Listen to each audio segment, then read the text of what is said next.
यहां तक कहा है मानुषान भक्षयिष्यन्ति म्लेच्छाः पार्थिव रूपिण धर्म कंचुक संवीता अधर्म रुचयस्तथा। बाहर से स्वयं को हिंदूवादी दिखाते हुए, धर्म का रक्षक दिखाते हुए और अधर्म रुचयस्तथा मन से अधर्म में रुचि रखते हुए मनुष्यों का भक्षण करने वाले राजा हो जाएंगे। अभी एपिस्टीन फाइल खुल रही है ना, कैनिबलिज्म देख रहे हैं कि नहीं? मनुष्यों का भक्षण तक करें, छोटे छोटे बच्चों का मांस खा जा रहे हैं म्लेच्छ सब। और क्या दिखा रहे, हम इस देश के शासक हैं, यहाँ के सेना नायक हैं, तो प्रेसिडेंट हैं, तो प्राइम मिनिस्टर, ये सब दिखा रहे। हमने तो 1 वर्ष पहले ये सब बता दिया था, फाइल तो अभी खुल रही है।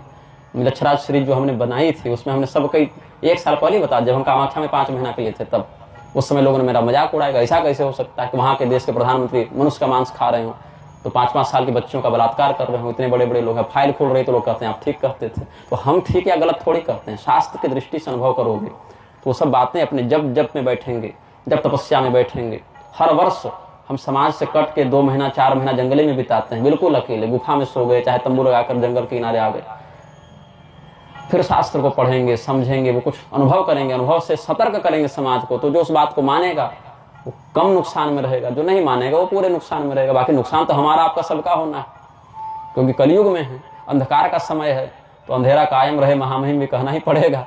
अब उस स्थिति में अंधकार का निवारण सूर्योदय से हो सकता है। अब हम सूर्योदय तो करा नहीं सकते, तो टॉर्च का प्रयोग करके, लालटेन का प्रयोग करके, दीपक का प्रयोग करके इतना प्रकाश कम से कम कर लें कि गड्ढे में न गिरे, अपना कार्य बन जाए, अपनी सुरक्षा हो जाए। ऐसे कह के ये सब यहाँ वर्णन करते हैं।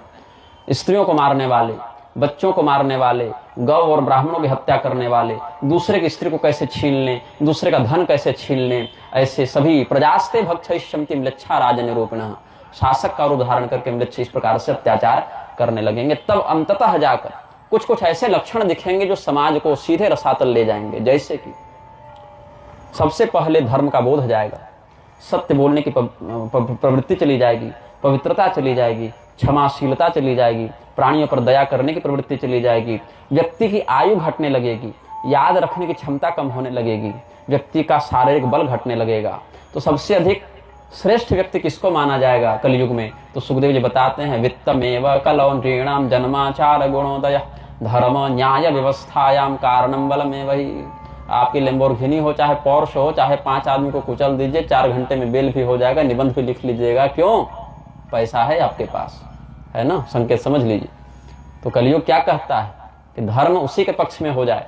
जितने धर्मगुरु बने घूम रहे हैं, आप मिलने जाइए नहीं मिलेंगे। वही विधायक सांसद को चला जाए, चाहे खुद स्वयं कितना बड़ा पापी हो, उसको वीआईपी प्रोटोकॉल भी दिया जाएगा। गुरुजी स्वयं फोटो खींचकर डालेंगे कि आज अमुक स्थान के मुख्यमंत्री महाराज श्री का दर्शन करने